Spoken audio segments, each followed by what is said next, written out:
Alhamdulillah, wassalatu wassalam ala rasulillah wa ala alihi wa man walah.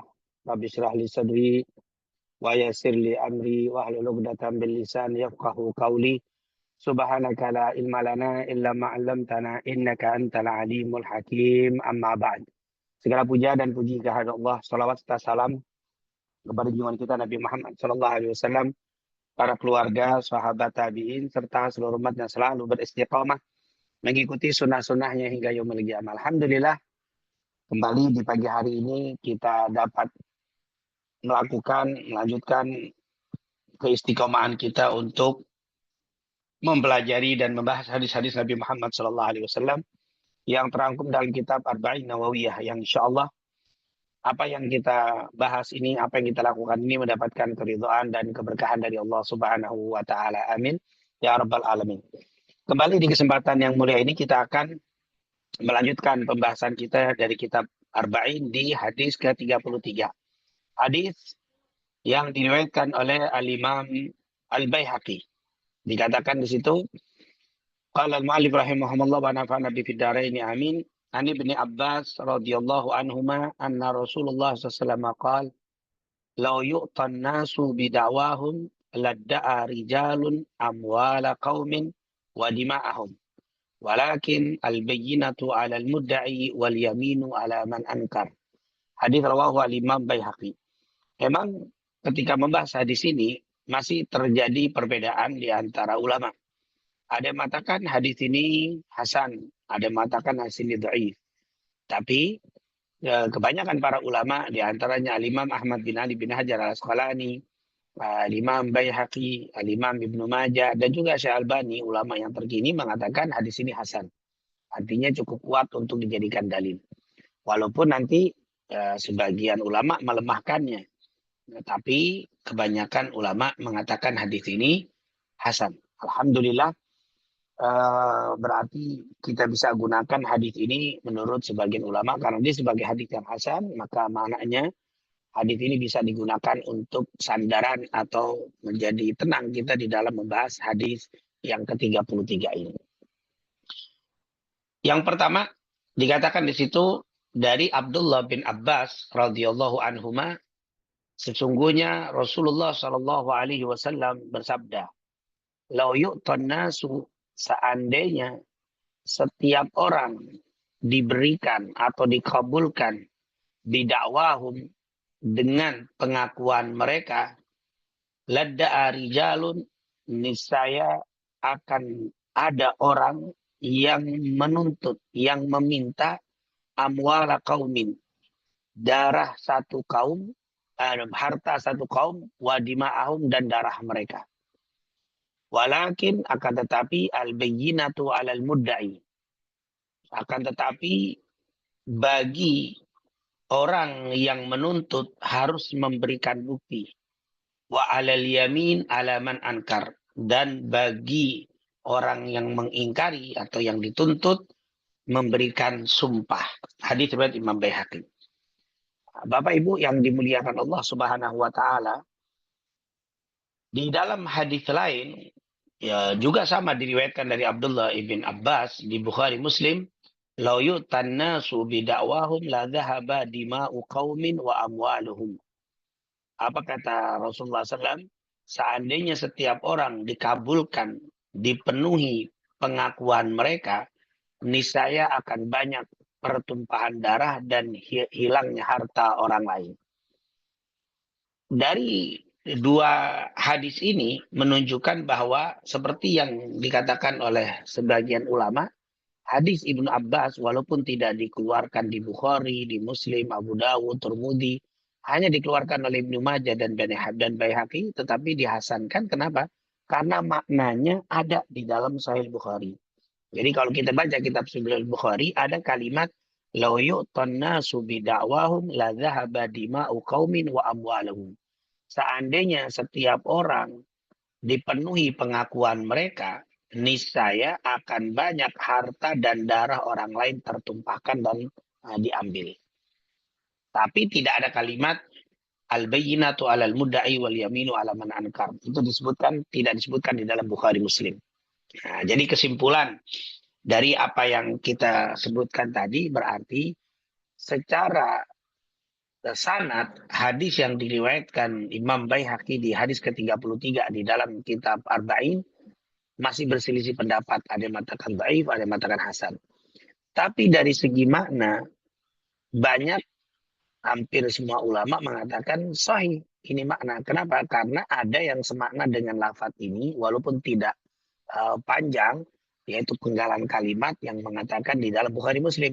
Seandainya setiap orang yang mengklaim harta orang dan darah orang dikabulkan, niscaya akan banyak darah dan harta yang diambil hak orang lain.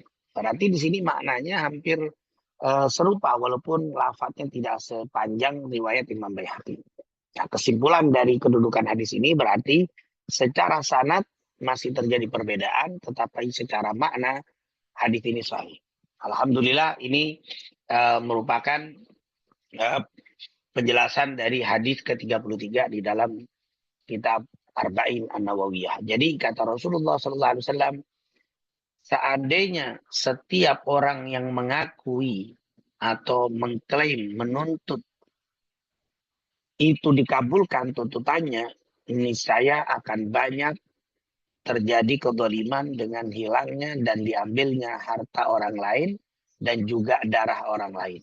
Oleh karena itu, bagi yang menuntut wajib memberikan bukti dan yang mengingkari atau yang dituntut wajib memberikan sumpah.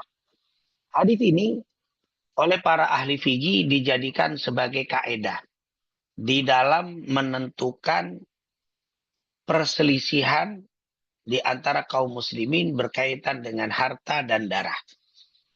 Tentunya, walaupun hadis ini disebutkan kalimat harta dan darah, bukan berarti hadis ini tidak digunakan di bab lain, tapi disebutkan darah dan juga harta itu karena terbanyak.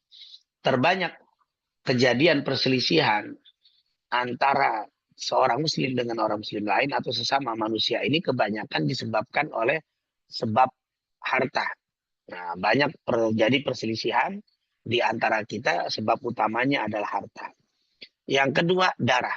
Darah dalam artian itu menumpahkan darah, pembunuhan, atau mungkin kehormatan diri, atau pencemaran nama baik. Ini termasuk al-irid, yaitu darah. Jadi terbanyak kejadian perselisihan di antara kaum muslimin, di antara kita, di antara manusia dengan dua sebab. Yang pertama, berkaitan, berhubungan dengan harta, dan berkaitan dengan kemuliaan diri. Baik keselamatan diri, baik secara zahir seperti pertumpahan darah, pembunuhan, melukai, atau secara batin yaitu pencemaran nama baik, menjatuhkan nama baik orang. Nah ini kebanyakan kejadian yang terjadi. Walaupun ada sebab-sebab lain di luar dua. Di luar daripada harta dan kemuliaan diri, keselamatan diri, ada juga penyebab lain yang menjadi pemicu terjadinya perselisihan. Nah, jadi disebutkan di dalam hadis ini harta dan darah karena terjadi terbanyak perselisihan di antara kita, di antara manusia disebabkan karena dua hal, harta dan juga darah. Darah ini artinya keselamatan, baik secara zahir yaitu darah, penumpahan darah baik melukai, membunuh, atau secara batin yaitu menjatuhkan nama baiknya, menyemarkan nama baik. Ini termasuk daripada penyebab pendorong terbanyak yang terjadi perselisihan di antara manusia. Hadis ini menjadi kaedah bagi para ulama fikih untuk menyelesaikan perselisihan, perseteruan di antara manusia ketika berkaitan dengan harta dan juga darah serta yang lainnya. Jadi kata Imam Daqiqul Id, ini merupakan hadis yang menjadi pegangan bagi ahli fikih di dalam penyelesaian apabila ada perseteruan di antara kaum muslimin. Menjadi kaedah yang luar biasa. Jadi di sini Rasulullah memberikan kaedah yang luar biasa untuk menyelesaikan perselisihan, menyelesaikan perseteruan, perbedaan di dalam masalah harta dan juga keselamatan jiwa. Makanya Nabi bilang, seandainya setiap orang yang menuntut mengklaim diberikan apa yang dia tuntut, niscaya akan banyak harta dan darah orang lain ditumpahkan dan diambil. Oleh karena itu, bagi yang menuntut, hendaklah memberikan bukti, bagi yang dituntut, hendaklah bersumpah. Ini menjadi kaidah yang luar biasa. Diceritakan oleh Al-Ash'ab, pernah terjadi perselisihan antara seorang sahabat dengan sahabat lain berkaitan dengan sebuah sumur. Akhirnya para sahabat itu datang ke Rasulullah SAW. Yang satu mengatakan, ya Rasulullah, ini sumur saya. Nah, yang satu lagi sahabat bilang, bukan, ini sumur saya yang membuat. Nah, mereka mengadu kepada Nabi. Akhirnya Nabi mengatakan, datangkan kepadaku dua saksi. Atau kalau memang tidak bisa, berikan kepadaku sumpah. Aku pun berkata, sahabat ini berkata kepada Rasul, kalau begitu dia akan dengan mudah bersumpah dan tidak peduli. Artinya kata Rasul, kamu yang mengklaim ini sebagai sumurmu, mana buktinya? Kata Rasulullah SAW. Al-bayyinah, al-mana bukti dari tuntutanmu, dari klaim kamu bahwa ini milik kamu. Atau yang satu lagi, kalau memang tidak bisa membuktikan, maka diklaim, ditanya lagi yang satu lagi. Kalau memang kau membantah ini milik kamu, coba berani nggak kamu bersumpah mengatakan bahwa ini sumur saya, demi Allah ini adalah sumur saya. Jadi ditawarkan kepada Nabi bukti dan sumpah. Akhirnya orang ini berkata, ya Rasulullah, orang ini pasti akan berani bersumpah karena orang ini modelnya nggak takut dengan menyebut nama Allah untuk mendapatkan harta. Orang ini mudah menyebut nama Allah, bersumpah demi Allah, demi apa yang dia mau. Menyebut nama Allah, apapun dia berani mengucapkan itu demi sekedar mendapatkan harta. Maka Nabi Muhammad SAW mengatakan, barang siapa yang bersumpah untuk mendapatkan harta, ia berdosa di dalamnya. Padahal itu bukan miliknya. Siapa yang bersumpah dengan nama Allah, padahal itu bukan miliknya, untuk mendapatkan harta, maka dia akan bertemu nanti di hari kiamat dengan Allah Subhanahu wa taala dalam keadaan dimurkai. Maka turunlah ayat yang berbunyi, innalladzina yashtaruna bi ahdillah wa aymanihim thamanan qalila ulaika la khalaqa lahum fil akhirah wa la yukallimuhumullah wa la yanzuru ilaihim yaumal qiyamah wa la yuzakkihim wa lahum adzabun alim. Sesungguhnya orang-orang yang menukar janji, maksudnya bersumpah dengan nama Allah, dengan ingin mendapatkan harta yang sedikit. Barang siapa yang bersumpah dengan nama Allah untuk mendapatkan harta padahal itu bukan miliknya, maka dia tidak akan mendapatkan kebahagiaan di akhirat dan dia tidak akan mendapatkan kemuliaan di akhirat dan Allah tidak akan mengajaknya bicara. Dan baginya pada hari kiamat kehinaan serta adab yang pedih. Ini disebutkan dalam surat Al-Imran ayat ke-77. Jadi di dalam Al-Quran surat Al-Imran ayat 77 Allah mengancam barang siapa bersumpah hanya sekedar untuk mendapatkan harta yang bukan miliknya. Jadi dia mengaku mengklaim ini milik saya, wallahi, dengan menyebutkan nama Allah, dia bersumpah dengan nama Allah untuk mendapatkan harta yang bukan miliknya, maka nanti di yaumil qiyamah akan dihinakan oleh Allah. Akan diberikan azab oleh Allah. Bahkan Allah hinakan dengan tidak diajak bicara oleh Allah Subhanahu wa taala.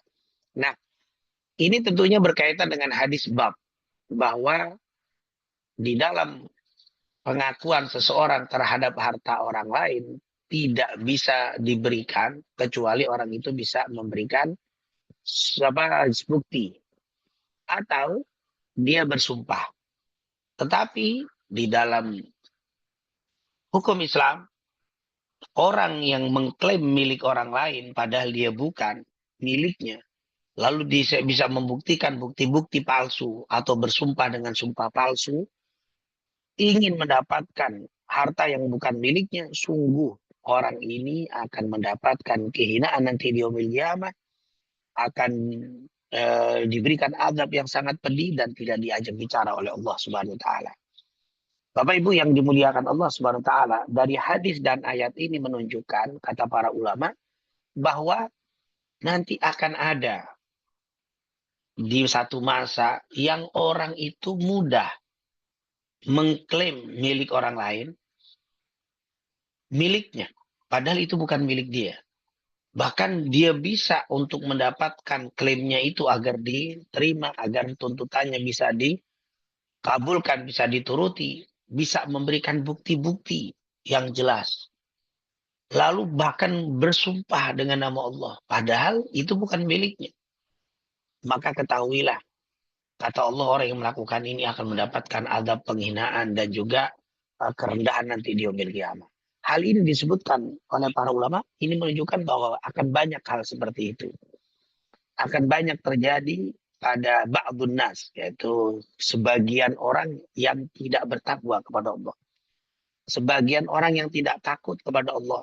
Sebagian orang yang hanya meraih dan ingin mencapai kebahagiaan di dunia dengan cara mengambil hak orang lain. Ini akan terjadi. Oleh karena itu, di hadits ini tentunya ada anjuran, ada perintah kepada kita sebagai seorang muslim yang mengikuti ajaran Nabi.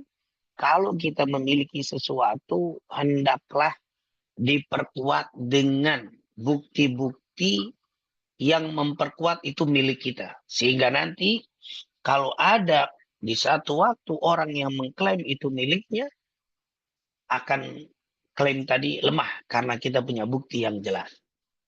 Nah, makanya di sini surat-surat yang saat ini mungkin harus kita penuhi.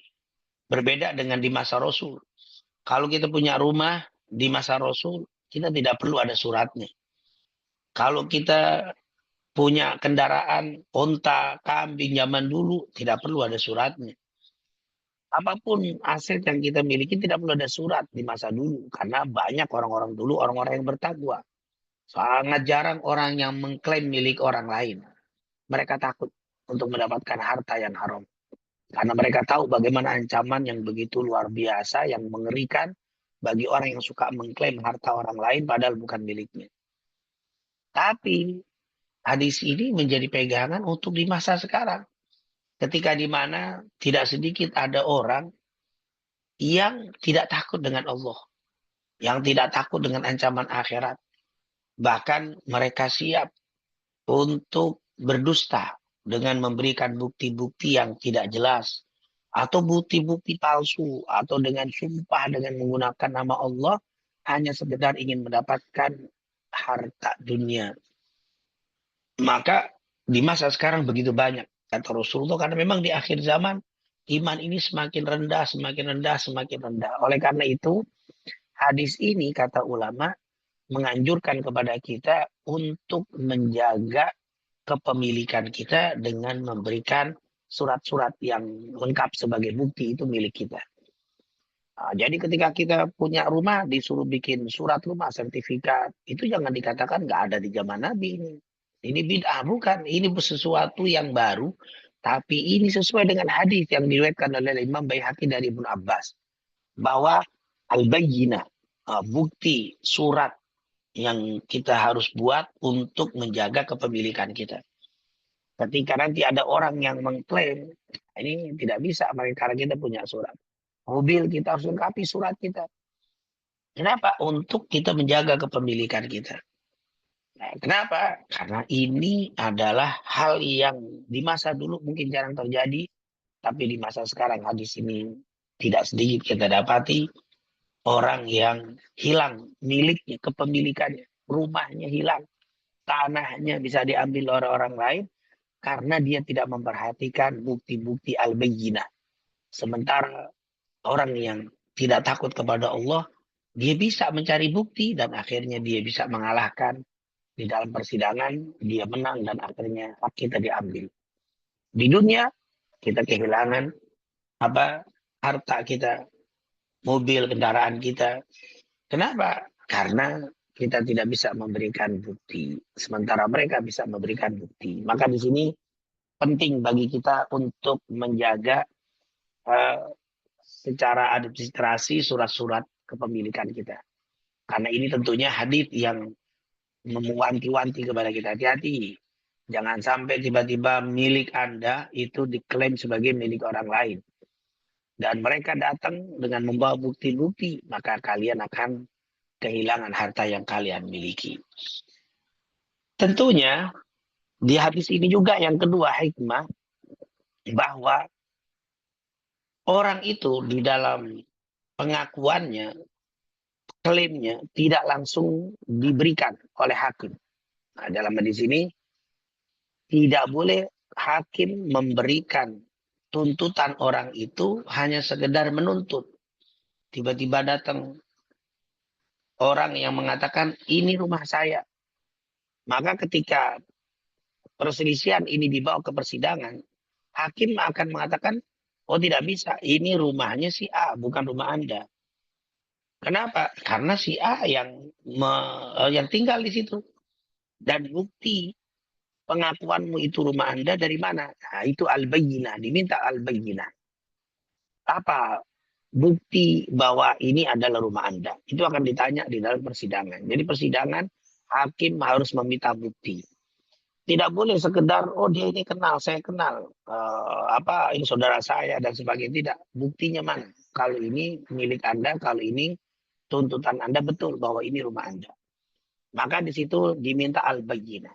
Apa itu al-bayyinah? Al-bayyinah itu adalah bukti keterangan yang jelas. Kata para ulama, al-bayyinah itu ada beberapa hal yang bisa dijadikan al-bayyinah. Yang pertama, yang paling kuat, pengakuan orang ini dan diiyakan atau disetujui oleh orang yang dituntut. Nah, dia bilang ini rumah saya. Lalu yang tinggal di rumah itu, yang mengaku itu milik dia, oh iya, ini memang milikmu. Nah, ini namanya al-bayyinah. Ini bukti yang paling jelas, dalil dokumen yang paling jelas. Maka pengakuan dari yang diklaim itu menjadi bayyinah yang paling tinggi derajatnya. Bahkan kalau kita pengakuan ini, kalau kita lihat hukum fikih, itu tidak perlu saksi, tidak perlu surat, karena dia sudah ngaku. Misalkan ada orang yang melakukan zina, lalu dia mengatakan saya melakukan zina. Nah ini pengakuan ini, itu namanya al-bayyinah. Al-bayyinah yang paling tinggi adalah mengaku. Jadi ketika ada orang yang mengaku saya telah berzina, maka tidak perlu dihadirkan 4 saksi dan seterusnya. Nggak perlu, kan sudah ngaku dengan sadar, tanpa dipaksa, dia ngaku bahwa saya berzina, maka jatuhlah hukum zina. Walaupun tidak ada saksi. Kenapa? Pengakuan. Pengakuan itu adalah al-bayyinah yang paling tinggi kedudukannya. Yaitu bukti yang paling tinggi. Tiba-tiba datang orang mengatakan ke pengadilan, saya telah mencuri. Dengan penuh sadar, tanpa dipaksa, dia ngomong, saya telah melakukan pencurian. Ini buktinya atau buktinya habis saya gunakan, saya mencuri. Maka hukum sebagai pencuri ditetapkan kepada orang itu. Walaupun tidak ada bukti, walaupun tidak ada saksi. Kenapa? Ya karena pengakuan itu adalah al-bayyinah. Ketika saya misalkan menuntut, wah Pak ini mobil saya yang Anda pakai. Yang pakai bilang, iya memang ini mobil Ustadz. Itu sudah jadi, itu namanya al-bayyinah. Maka mobil itu harus diberikan kepada kita. Harus diberikan kepada saya. Kenapa? Karena klaim saya ada bukti, ada bayyinah. Bayyinah apa? Pengakuan dari si pemilik. Ini paling tinggi makom, paling tinggi bayyinah. Yang kedua, yaitu dia tidak mengaku. Tapi ada al-bayyinah yang kedua apa? Saksi. Ya itu ada saksi. Saya bilang ini mobil saya. Maka si hakim nanya, mana bayyinahnya? Mana buktinya? Saya bawa saksi. Siapa saksi? Standarnya 2 laki-laki yang adil. Saya bawa 2 orang laki-laki adil, jujur, orangnya jujur, tidak suka berdusta. Diakui keadilannya, kebaikannya, kesolehannya. Maka 2 orang ini mengatakan, iya, ini mobilnya Ustaz, ini mobilnya Fulan. Saya menjadi saksi. Satu lagi saya menjadi saksi. 2, itu menjadi bukti. Itu namanya al-bayyinah. Jadi dihadirkan saksi. Saksi itu menjadi penguat untuk dikabulkannya tuntutan atau klaim dari orang yang mengklaim. Berdasarkan hadis tadi, bagi orang yang mengklaim harus mendatangkan al-bayyinah. Bayyinah itu bisa pengakuan dari orang yang dituntut. Yang kedua, saksi. Jadi saksi ini menjadi bayyinah. Nah, dengan kalau di dalam harta dua saksi ya, jual beli pengakuan dua saksi. Tapi nanti kalau zina saksinya 4 dan seterusnya dengan perbedaan saksi. Jadi saksi itu menjadi al-bayyinah. Nah, yang ketiga kalau sekarang itu yaitu Alkitabah, surat menyurat. Tapi kata para ulama surat menyurat itu tetap harus dibawakan saksi yang adil. 2 orang kalau urusan harta. Jadi tidak bisa saya mengklaim ini mobil saya. Terus hakim nanya mana buktinya, terus saya keluarkan PBKB yang saya pegang. Nggak bisa. Harus ada saksi. Benar nggak ini? Kamu yang membeli. Siapa saksinya? Bukan hanya PBKB yang kamu pegang. Mana yang membeli? Apa saksi kamu saat membeli? 2 orang dibawa. Yang adil. Maka jatuhlah. Tapi kalau tidak mendatangkan itu, tidak disebut al-bayyinah. Tidak disebut al-bayyinah. Kemudian, yang ketiga, bisa juga dengan sumpah. Saya mengakui, saya mengklaim bahwa ini adalah mobil saya. Si pemiliknya menolak, oh enggak ini milik saya. Maka saya diminta mendatangkan saksi al-bayyinah. Ternyata nggak ada saksi juga. Maka kata para ulama, bisa dia bersumpah, wallahi, demi Allah ini adalah mobil saya. Nah, bagi yang mengklaim memberikan sumpah. Atau dia menghadirkan saksi yang dituduh atau yang dituntut bersumpah demi Allah ini milik saya. Nah inilah yang dijelaskan oleh para ulama. Jadi di dalam pengklaiman, di dalam tuntutan tidak setiap yang kita tuntut itu dikabulkan, dipenuhi kecuali harus mendatangkan al-bayyinah. Ini hukum di dalam hadis Rasulullah SAW. Dan pada dasarnya ada beberapa hal yang dijelaskan oleh para ulama ketika membahas hadis ini. Yang pertama, hadis ini adalah dalil salah satu kaidah fikih al-aslu bara'atud dhimmah. Hukum asal setiap orang lepas dari tanggung jawabnya. Maksudnya apa? Hukum dasarnya ketika saya punya mobil, hukum dasarnya itu punya saya. Ketika ada orang yang mengatakan, oh ini punya saya, maka akan diminta mana buktinya. Jadi yang diminta bukti adalah orang yang mengklaim. Orang yang menuntut. Tapi bagi pemilik nggak perlu memberikan bukti. Kecuali nanti di persidangan yang memang dia memberikan bukti, baru kita dimintakan bukti.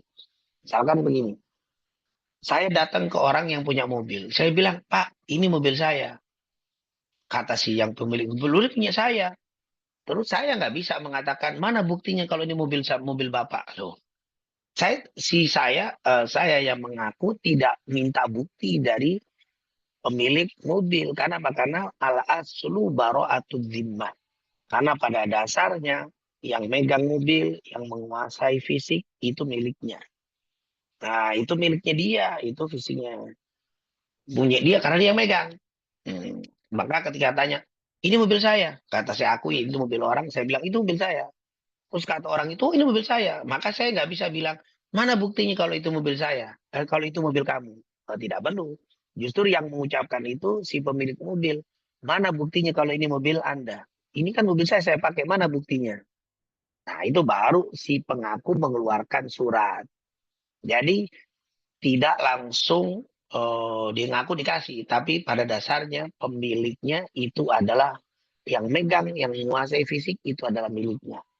Jadi tidak perlu memberikan bukti ketika ada orang yang mengklaim. Kecuali yang mengklaim mengeluarkan bukti, maka pemilik baru mengeluarkan bukti lainnya. Nah ini tentunya kaidah atau keterangan pertama. Yang kedua, tuduhan atau pengakuan harus didasari bukti. Dan jika tidak ada bukti, maka menolaknya cukup dengan sumpah. Nah, ketika dia tidak ada bukti, wallahi ini milik saya. Saya tidak perlu, tidak akan diberikan kepada orang yang mengklaim, sekedar mengklaim. Bagaimana di hadis ini juga hikmahnya bahwa Islam itu sangat menjaga kepemilikan harta seseorang dan kemuliaan seseorang. Jadi Allah Subhanahu wa taala sangat menjaga kepemilikan seseorang dan juga harta atau kemuliaan seseorang. Oleh karena itu Allah memberikan hukum haram kepada mereka yang mengaku milik orang lain sebagai miliknya. Apa kata Nabi Muhammad dari riwayat Tariq ibn Hisham atau Tariq ibn Asham radhiyallahu an, Rasulullah SAW bersabda, "Man qala la ilaha illallah wa kafara bima yu'bad man min dunillah haruma maluhu wa damu wa hisabuhu 'ala Allah." Siapa yang sudah mengucapkan la ilaha illallah dan dia tidak menyembah selain kepada Allah, haram bagi kita mengusik hartanya dan darahnya. Jadi apa yang dia miliki, hartanya itu adalah hal yang harus kita hormati. Dan tidak boleh kita klaim itu sebagai milik kita. Kalau dia sudah beriman kepada Allah Subhanahu wa taala, wa hisabuhu 'ala Allah. Nah, semua itu nanti masalah dia itu jujur apa tidak jujur dapatnya, itu adalah hukumannya diserahkan kepada Allah Subhanahu wa taala. Yang kedua, ancaman bagi mereka yang berdusta dengan bersumpah palsu atau membuat bukti-bukti palsu untuk menguasai harta seseorang. Merupakan dosa yang sangat besar. Dikatakan oleh Abdullah ibn Amr, beliau mengatakan, Ja'a Arabiyun ila Nabi. Sekali waktu, ada seseorang Badui datang menemui Rasul Sallallahu Alaihi Wasallam. Faqala, lalu dia berkata, ya Rasulullah, mal kabair. Ya Rasulullah, apa sih dosa-dosa besar itu? Qal, Rasulullah mengatakan, al-isyraku billah, melakukan kemusyrikan. Kemudian nanya lagi, summa madza? Kemudian apa? Kedua, uququl walidain, durhaka sama orang tua. Lalu orang nanya lagi, madza? Kemudian apa lagi? Al-yaminul khamus. Apa itu yaminul khamus? Yaitu sumpah khamus, sumpah palsu. Untuk mendapatkan harta seseorang, dia menggunakan sumpah, membuat bukti-bukti yang bohong untuk mendapatkan harta orang. Ini termasuk perbuatan dosa yang sangat besar. Hati-hati mengklaim milik orang, walaupun kita pinter ahli di dalam membuat surat menyurat yang palsu. Hati-hati. Di dunia boleh jadi kita dapat apa yang kita klaim, apa yang kita tuntut, tapi nanti menjadi sebab kita mendapatkan kerugian di yaumil qiyamah. Dan di dalam hadis lain, di riwayat Imam Muslim, man da'a da'wa kadhiba liyatakaffara biha lam yazidhu Allahu illa qillah.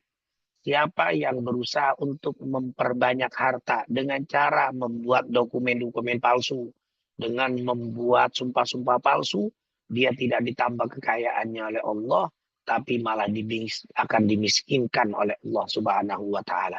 Ini merupakan ancaman yang luar biasa. Nggak ada orang yang menjadi kaya dengan cara mengambil hak orang lain, walaupun dengan membuat bukti-bukti palsu, dengan cara membuat bukti-bukti palsu untuk menguasai orang lain menjadi kaya, menjadi bahagia. Allah miskinkan orang yang mencari harta dengan membuat dokumen palsu, dengan membuat sumpah-sumpah palsu untuk menguasai harta orang lain. Dan mendapatkan murka di riwayat Abu Daud, orang itu akan mendapatkan murka dari Allah Subhanahu wa taala. Siapa yang membuat sumpah palsu atau dokumen palsu untuk menguasai hak orang lain, maka akan mendapatkan murka dari Allah. Wa man khasama fi batilin wa huwa ya'lamu lam yazal fi sakhatillah hatta yanzi'an anhu. Siapa yang berseteru, membuat perkara untuk menguasai harta orang lain dengan cara yang batil dan dia tahu itu tidak betul, itu bukan miliknya. Tapi dengan kecerdasannya, dengan kepintarannya, dia buat arsip-arsip, dia buat dokumen-dokumen yang palsu, dan dia tahu itu bukan miliknya dengan sengaja untuk menguasai harta orang lain. Lam yazal fi sakhatillah. Sungguh orang itu dalam keadaan mendapatkan murka Allah Subhanahu wa taala. Allah sangat murka kepada orang yang ingin mengambil hak orang lain dengan kesadaran itu bukan miliknya, dengan membuat dokumen-dokumen palsu, dengan membuat sumpah palsu, untuk mendapatkan harta yang diklaimnya. Allah memberikan kemurkaannya kepada orang tadi. Nah ini tentunya menunjukkan bahwa hadis ini menjadi kaidah yang luar biasa untuk kita berhati-hati di dalam mencari rezeki. Dan juga yang terakhir hadis ini menjadi kaidah hukum. Hakim tidak dapat disalahkan ketika ada terjadi perseteruan, perselisihan, pengakuan sebuah buah harta, yang satu ternyata miliknya sendiri, yang asli miliknya dia. Tapi dia tidak memiliki surat, tidak memiliki bukti, tidak ada saksi. Sementara yang mengklaim ini memberikan bukti sesuai dengan aturan. Maka hakim ketika menetapkan ini milik yang mengklaim tidak dapat disalahkan. Walaupun ternyata yang benar, yang pemilik aslinya dia, tapi dia ini tidak memiliki bukti. Sementara yang mengklaim ini memiliki bukti yang jelas. Maka hal ini tidak disalahkan di dalam Islam ketika hakim memberikan kepemilikan ini milik orang yang mengaku. Padahal orang tadi bukan, tapi karena bukti, saksi, ya al-bayyinah kuat, maka dia bisa menang. Oleh karena itu Ummu Salamah pernah berkata, Rasulullah SAW pernah bersabda, Innakum tahtasimuna ilayya. Sungguh kalian sering mengadukan sengketa kepada aku, kata Nabi Muhammad. Wala'alla ba'dakum alhanu bihujjatihim min ba'd. Boleh jadi salah seorang di antara kalian lebih pandai di dalam memberikan bukti, di dalam memberikan dokumen, di dalam berucap atau di dalam berdialog. Boleh jadi salah satunya lebih pandai daripada yang lainnya. Faman qadaitu lahu bihaqqi akhihi syai'an biqauli fa inna ma aqta'u lahu qit'ah minan nar fala ya'khudha. Sungguh siapa yang aku menangkan karena dia lebih kuat di dalam berargumentasi, dia lebih kuat di dalam bukti-bukti, lalu saya berikan dia haknya yang menang. Padahal di hari kiamat tahu bahwa ini bukan haknya, maka hendaklah dia bertakwa kepada Allah. Hendaklah dia bertakwa kepada Allah. Artinya apa? Boleh jadi seorang hakim memberikan tuntutan orang yang menuntut padahal bukan miliknya. Tapi karena dia punya bukti, bayina yang kuat, akhirnya diberikan kepada orang yang menuntut. Padahal itu bukan miliknya. Tetap si hakim tidak salah ketika memberikan pelimpahan kepemilikan kepada orang yang menuntut. Kenapa? Karena dia bisa memberikan bukti yang jelas. Tapi, kata Rasulullah, hati-hati. Wahai kamu yang mengklaim padahal bukan milikmu, hendaklah engkau kembalikan. Kalau tidak, engkau akan mendapatkan kemurkaan dari Allah Subhanahu wa Ta'ala. Nah, inilah tentunya masih banyak ya, karena hadis ini lebih banyak memfokuskan pada pembahasan bidang fikih. Karena ini menjadi kaidah di dalam perseteruan. Kapan pengakuan diterima tanpa ada bukti? Ada beberapa pengakuan yang tidak perlu bukti. Kalau yang hadis tadi kan setiap pengakuan harus ada buktinya. Tapi ada beberapa perkara yang pengakuan itu tidak diperlukan bukti. Apa? Pengakuan ayah bahwa dia butuh harta, butuh makan, butuh minum, lalu dia mengambil harta anaknya. Nah, maka ketika si hakim bilang, si orang tua bilang, wahai hakim, tolong paksa anak saya untuk memberikan harta kepada saya. Kenapa? Karena saya lapar, saya susah, saya miskin, saya mau berobat, tidak ada uang. Maka tolong ambilkan harta anak saya untuk diberikan kepada saya. Maka si hakim tidak perlu menanya apa buktinya kamu lapar, apa buktinya kamu sakit. Nggak perlu. Pengakuan seorang ayah untuk minta harta, minta bagian harta dari anaknya, tidak perlu saksi. Ini tentunya berdasarkan hadis, anta wa maluka liwalidika. Sungguh kamu dan hartamu itu milik orang tuamu. Berdasarkan hadis ini, tidak perlu ada bukti. Jadi pengakuan seorang ayah untuk mendapatkan harta dari anaknya tidak perlu bukti. Yang kedua, pengakuan orang yang berkelamin ganda bahwa dia seorang wanita atau seorang laki-laki itu tidak perlu bukti. Misalkan ada orang bapak, seorang laki-laki datang, saya ini punya kelamin ganda, saya ini bukan laki tapi saya perempuan. Itu tidak perlu bukti. Pengakuan seperti itu tidak perlu dibukti, dilihat mana bukti, nggak perlu. Pengakuan dia itu laki-laki atau perempuan itu tidak perlu bukti di dalam fikih. Yang ketiga, pengakuan anak kecil kalau dia sudah balik, dia bilang saya semalam mimpi hadas besar. Artinya seseorang yang mengaku sudah balik, itu tidak perlu ada bukti. Karena sudah langsung berarti dihukumi sebagai anak yang sudah balik. Pengakuan kerabat dekat ketika dia merasa hartanya kurang, lalu pengen minta kepada keluarganya, kepada kerabatnya. Kakak, saya nggak punya uang. Saya ingin bantuan harta dari adik saya. Maka hakim nggak perlu mengatakan mana bukti kamu kurang harta. Tidak perlu. Pengakuan keluarga dekat untuk minta bantuan kepada saudaranya tidak perlu bukti. Yas'alunaka ma'adza yunfikun qul ma anfaqtum min khairin falil walidaini wal aqrabin. Berpegang dengan surat Al-Baqarah 215. Mereka bertanya tentang apa yang harus mereka nafkahkan kepada siapa. Maka sedekahkanlah kepada untuk orang tuamu dan kerabatmu. Kemudian pengakuan orang yang berhutang dan dia tidak mampu membayar. Lalu dia minta untuk ditunda. Misalkan saya hutang sama bapak. Lalu ketika waktunya tiba, saya mengatakan saya sedang mengalami kesulitan, saya tidak punya harta untuk membayar, tolong minta ditunda seminggu lagi, 1 pekan lagi baru saya bayar.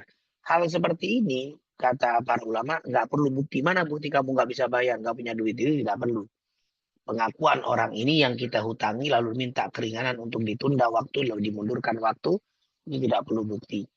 Pengakuan seorang istri ketika masa iddahnya telah berlalu. Nah, ketika kita mau menikah dengan seorang wanita, wanita itu cerai.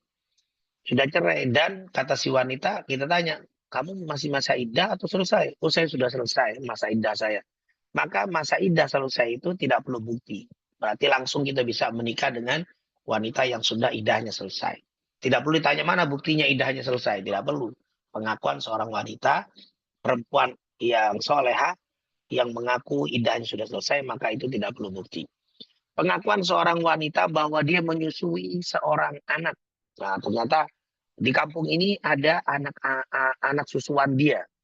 Oh, ibu menjadi ibu susuan dia? Iya. Dulu saya pernah menyusui dia. Maka tidak perlu kita tanyakan mana buktinya ibu pernah menyusui ini. Tidak perlu. Karena pengakuan dari seorang ibu bahwa dia telah menyusui susulan itu dapat disahkan tanpa ada saksi. Kemudian barang dititipkan. Saya percaya dengan si fulan. Orang ini jujur, lalu saya kasih amanat, tolong ini pegangkan uang saya.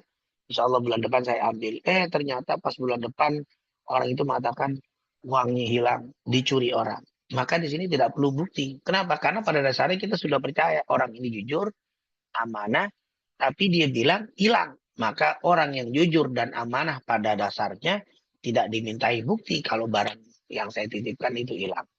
Dan tentunya masalah sholat. Ketika kita ketemu orang di kantor, loh kok Anda nggak saya lihat sholat? Apakah Anda sudah sholat? Iya, saya sudah sholat tadi di rumah. Maka tidak perlu ditanya mana buktinya kalau Anda sholat di rumah. Tidak perlu ditanya orang yang sudah mengatakan saya sudah mendirikan sholat. Ketika di masjid nggak sholat, tuh kan nggak sholat di masjid. Tadi saya sudah sholat di kantor. Nah ini tidak perlu tanya mana buktinya kalau kamu sudah sholat di kantor. Tidak perlu. Jadi orang yang mengaku sudah mendirikan sholat tidak perlu ditanya al-bayyinah, saksi bukti kalau dia sudah mendirikan sholat. Yang terakhir sebagai penutup, orang yang telah mengeluarkan zakat juga tidak perlu dimintai bukti. Bapak, kenapa Anda ini sudah memenuhi kriteria untuk bayar zakat? Kok saya nggak lihat Bapak mengeluarkan zakat? Oh, saya sudah mengeluarkan zakat di tempat fulan atau di kampung fulan atau di daerah fulan. Maka kita nggak perlu nanya, mana buktinya Bapak sudah mengeluarkan zakat? Tidak perlu. Karena orang yang mengeluarkan zakat tidak diperlukan bukti bahwa dia sudah mengeluarkan zakatnya. Itulah mungkin masih banyak tentunya di dalam bab-bab fikih yang tidak perlu bukti. Dan berkaitan dengan zakat sama. Ketika ada orang mengaku saya miskin, saya berhak untuk mendapatkan zakat. Maka tidak perlu ditanya mana bukti kemiskinan Anda. Langsung saja kita, kalau dia sudah ngaku sebagai orang miskin dan berhak untuk mendapatkan zakat, ketika kita mengeluarkan zakat, berikan kepada dia. Tidak perlu kita tanya mana bukti kemiskinan Anda sehingga Anda layak mendapatkan bagian dari zakat saya. Ini tidak perlu ditanya.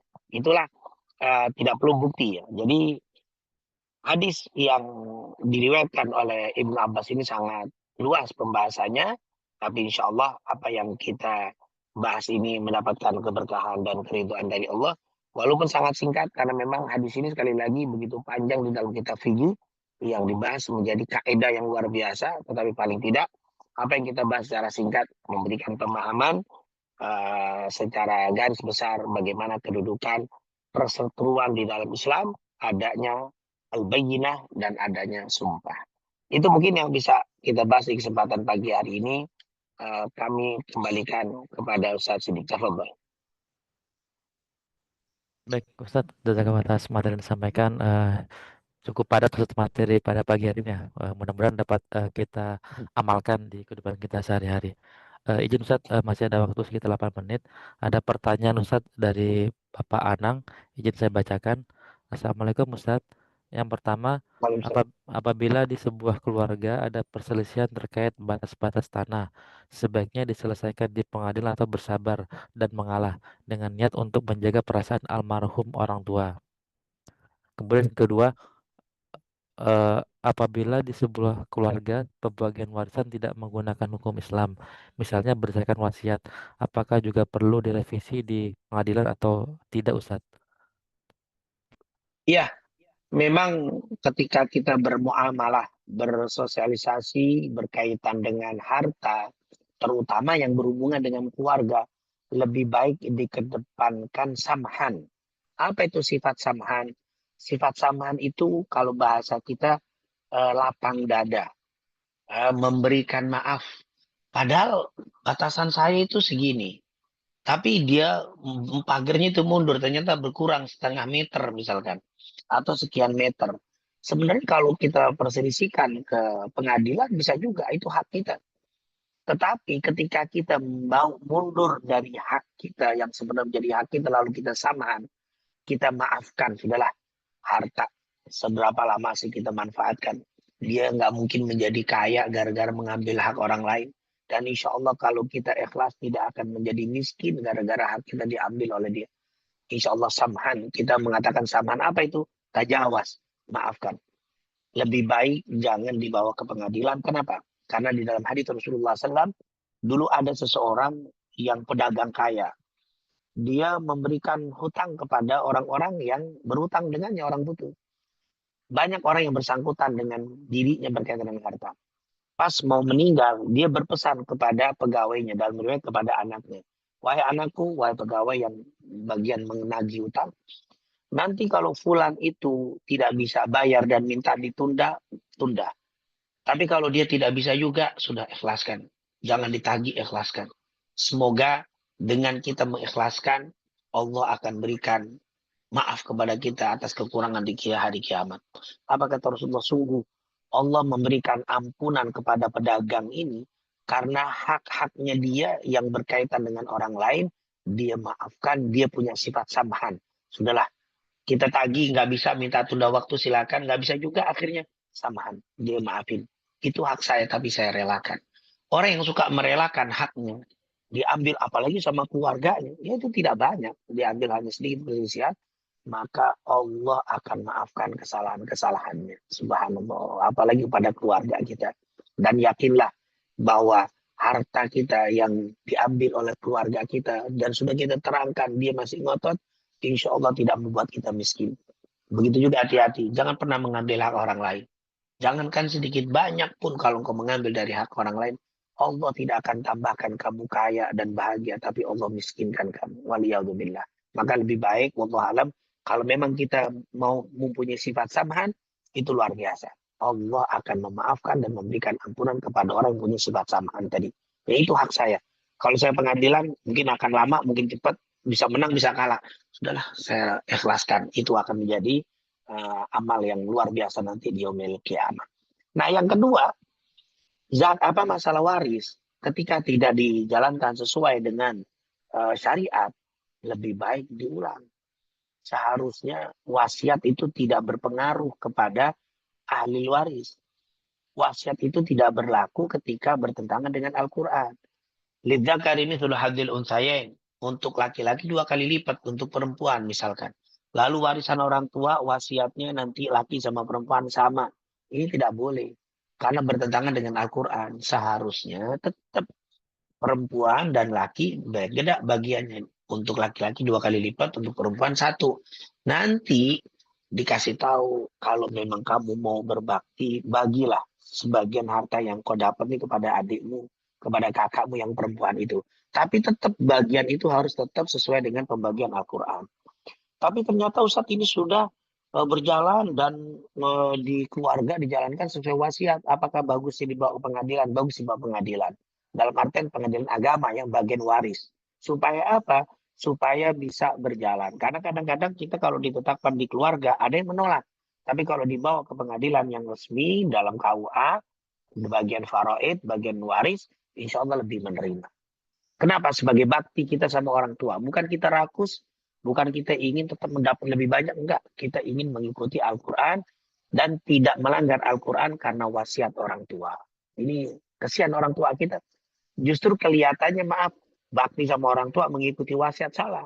Bakti kita dengan orang tua kita justru dengan tidak menjalankan wasiatnya yang bertentangan dengan Al-Quran. Wallahu a'lam bishawab. Ustaz, jaga atas jawaban disampaikan. Mungkin izin Ustaz, udah mereka jam 8. Mohon izin, kalau tidak ada pertanyaan lagi, kita tutup dengan doa terlebih dahulu Ustaz. Apa dulu Ustaz? Baik, mungkin itu saja yang bisa kita sampaikan. Sekali lagi, semoga apa yang kita pelajari ini mendapatkan keridhaan dan keberkahan dari Allah Subhanahu wa taala dan insya Allah menjadi sebab Allah bukakan pintu-pintu kebahagiaan dan keselamatan dunia wal akhirah. Allah berikan kepada kita semua rizki yang halal dan thayyibah, rizki yang membawa kebahagiaan dan keselamatan dunia wal akhirah. Dan semoga keluarga kita semua dijadikan keluarga yang sakinah, mawaddah warahmah. Anak-anak kita dijadikan anak yang saleh dan salehah, diberikan kecukupan dan kebahagiaan dalam kehidupan dunia wal akhirahnya. Amin. آمين يا رب العالمين ربنا تقبل منا إنك أنت السميع العليم وتب علينا إنك أنت التواب الرحيم اللهم إنا نسألك علما نافعا ورزقا طيبا وعملا صالحا مقبولا ربنا تقبل منا إنك أنت السميع العليم وتب علينا إنك أنت التواب الرحيم وصلى الله على سيدنا محمد وعلى آله وصحبه وسلم walhamdulillahi rabbil alamin. Mungkin itu yang bisa saya sampaikan. Sekali lagi jazakumullah khair Ustaz Siddiq dan yang lainnya. Semoga selalu sehat walafiat, dimudahkan urusan dunia wal akhirah. Assalamualaikum warahmatullahi wabarakatuh. Waalaikumsalam warahmatullahi Waalaikumsalam wabarakatuh. warahmatullahi wabarakatuh. Terima kasih Makasih kepada Ustaz. Ustadz Abdul Segaf dan kepada para Bapak Ibu jamaah yang telah berkenan hadir pada pagi hari ini. Kita tutup dengan banyak alhamdulillah, alhamdulillahirabbil dan doa kafaratul majelis. Subhanaka Allahumma bihamdika asyhadu an la ilaha illa anta astaghfiruka wa atubu ilaik. Kurang lebihnya kami mohon maaf. Wassalamualaikum warahmatullahi wabarakatuh. Waalaikumsalam Terima warahmatullahi kasih Bapak Ibu wabarakatuh. semuanya. Mohon izin kami tutup Warahmatullahi Zoom-nya. Jaga Ustadz. wabarakatuh.